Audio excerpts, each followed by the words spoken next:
Breaking military news. New FFM Japan is no longer just Japan's next frigate.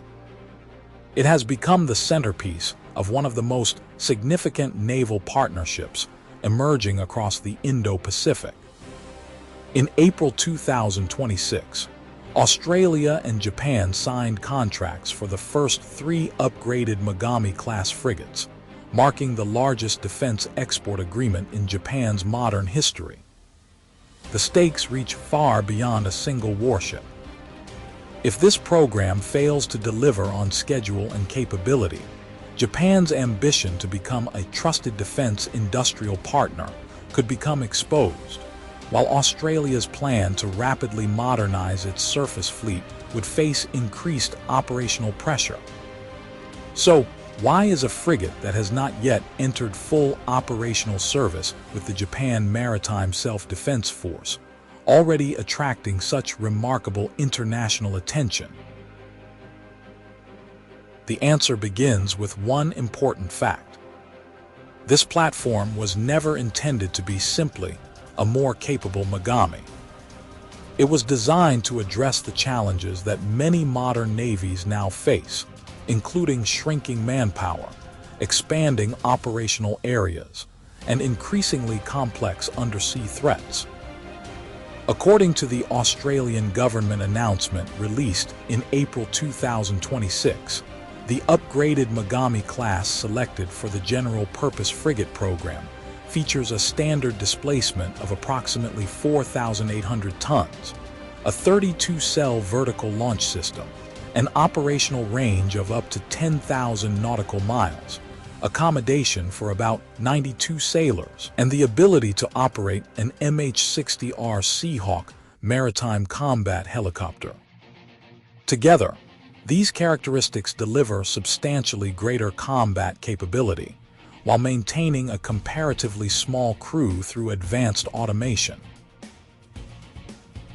Japan began developing this larger and more capable variant, while the original 12-ship Mogami program was still progressing, reflecting changing operational requirements rather than dissatisfaction with the earlier design. Compared with the original configuration, the upgraded vessel provides greater capacity for sensors, electrical power generation, future weapon integration, and anti-submarine warfare systems. Leading global defense analysts argue that these improvements reflect the growing importance of distributed maritime operations, long-endurance deployments, and undersea warfare throughout the Indo Pacific, instead of preparing for any single specific contingency. Australia's decision to sign contracts in April 2026 therefore became far more than a procurement milestone. It became international recognition that this Japanese design could represent a new generation of highly automated multi-role frigates for allied navies. Before we go on, you think new FFM could become the next standard frigate for allied navies across the Indo-Pacific? Subscribe for more in-depth defense analysis. And tell me where you're watching from. The technology itself explains why this frigate is attracting so much attention. The deeper question is why those capabilities have become far more valuable today than they were only a few years ago. The answer is that almost every modern navy is confronting the same 3 operational challenges: fewer qualified sailors, greater operating distances, and increasingly capable submarine fleets. Japan addressed the manpower challenge through advanced automation. The upgraded design is expected to operate with about 92 personnel, while carrying substantially greater combat capability than the original Mogami configuration. By comparison, many frigates of similar size require well over 100 crew members. For navies facing recruitment and retention pressures, reducing crew requirements without sacrificing operational effectiveness has become a significant strategic advantage. The Royal Australian Navy specifically identified the lower crewing requirement as one of the reasons the platform aligns with its future force structure. The second challenge is endurance. With an operational range of up to 10,000 nautical miles, the ship is designed for extended deployments across the vast Indo Pacific. Australia highlighted that range because its future surface fleet must patrol enormous maritime distances while supporting regional security and allied operations. The vessel is also capable of operating an MH-60R Seahawk maritime combat helicopter, extending surveillance, reconnaissance, and anti-submarine coverage far beyond the ship's own sensors. The third challenge exists beneath the surface. Modern submarines remain among the most difficult threats to detect, particularly across the deep waters of the Pacific Ocean. The upgraded design combines a towed array sonar system, lightweight torpedoes, advanced combat sensors, and a 32-cell vertical launch system that can support both anti-submarine and air defense missions according to operational requirements. An active electronically scanned array radar, electronic countermeasures, and secure tactical data links further strengthen situational awareness during combined operations with allied forces. Even so, this is not an invincible warship. It is not intended to replace Japan's larger Aegis destroyers, and it has not yet accumulated operational experience under real combat conditions.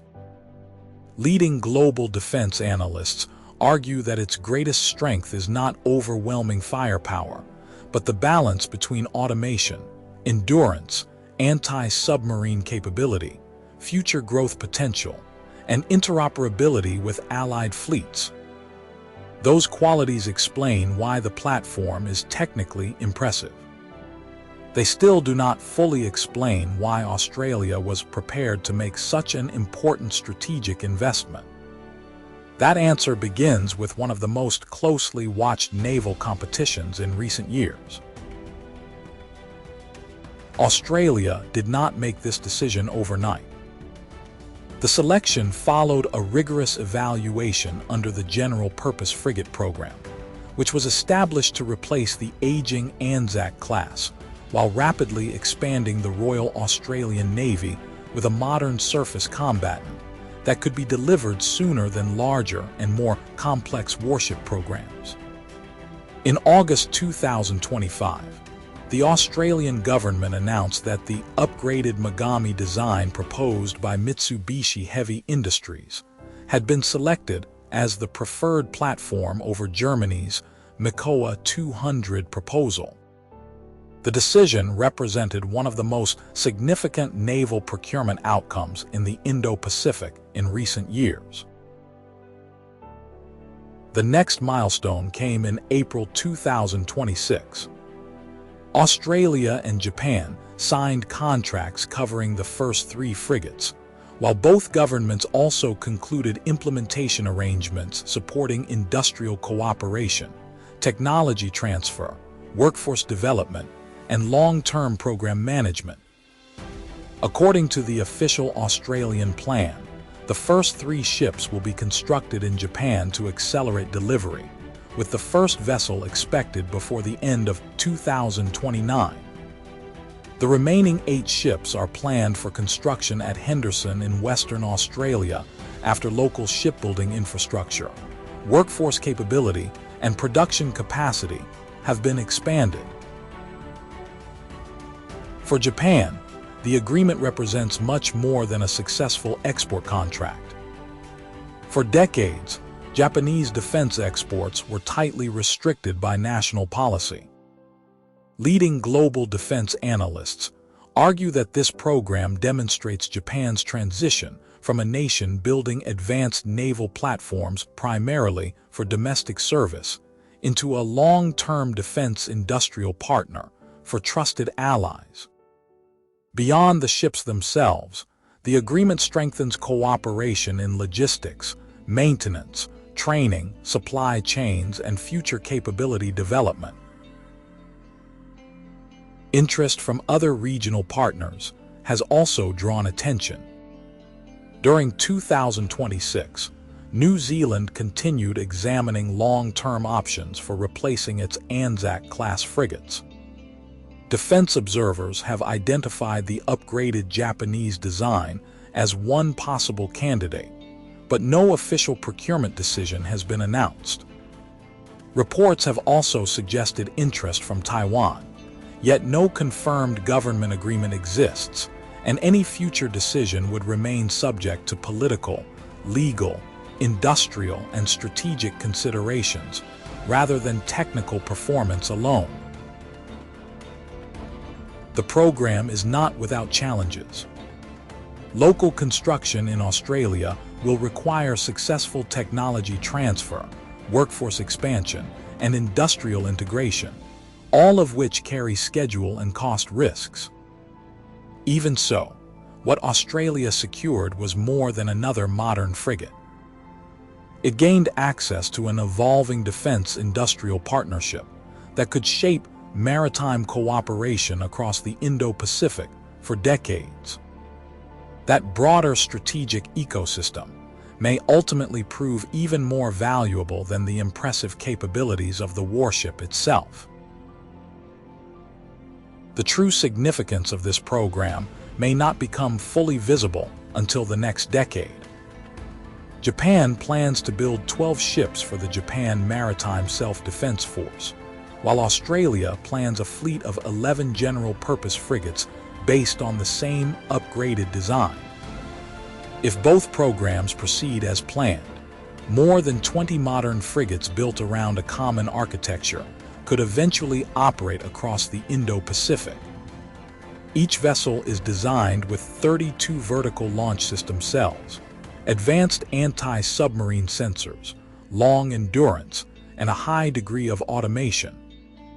Together, they would provide a far more resilient and distributed maritime capability than any single warship could achieve on its own.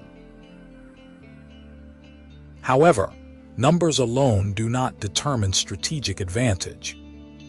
Modern naval operations increasingly depend on integrated surveillance, secure communications, logistics, and sustained maintenance. Even a highly capable frigate cannot reach its full operational potential without accurate targeting information provided by satellites, maritime patrol aircraft, helicopters, unmanned systems, and allied command networks. Leading global defense analysts continue to argue that future naval success will depend less on the strength of individual ships and more on how effectively entire fleets exchange information and coordinate across multiple domains. There are also important limitations that should not be overlooked. This design has not yet accumulated operational experience under real combat conditions. Its highly automated architecture reduces crew requirements, but it also increases dependence on software, advanced sensors, cybersecurity, and resilient technical support. Although 32 vertical launch system cells represent a substantial improvement over the original Mogami configuration, commanders must still balance air defense missiles, anti-submarine weapons, and future long-range strike capabilities within a finite number of launch cells. Every operational decision involves careful trade-offs. Even with those challenges, this program reflects a broader transformation in Japan's defense strategy. Rather than concentrating solely on building advanced warships for domestic service, Japan is increasingly developing platforms that strengthen long-term cooperation with trusted partners.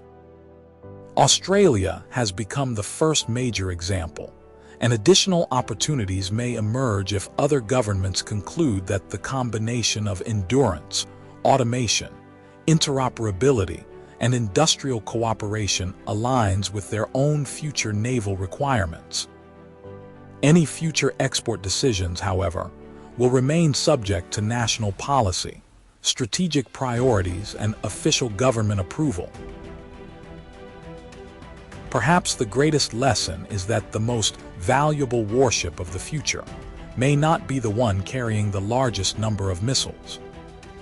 It may be the one that connects the greatest number of allies into a unified operational network. In an era where information moves faster than any fleet, cooperation itself is becoming a decisive strategic capability. What do you think will matter more in the next generation of naval competition? Building the most powerful individual warship, or building the strongest network of allied fleets? Share your thoughts in the comments.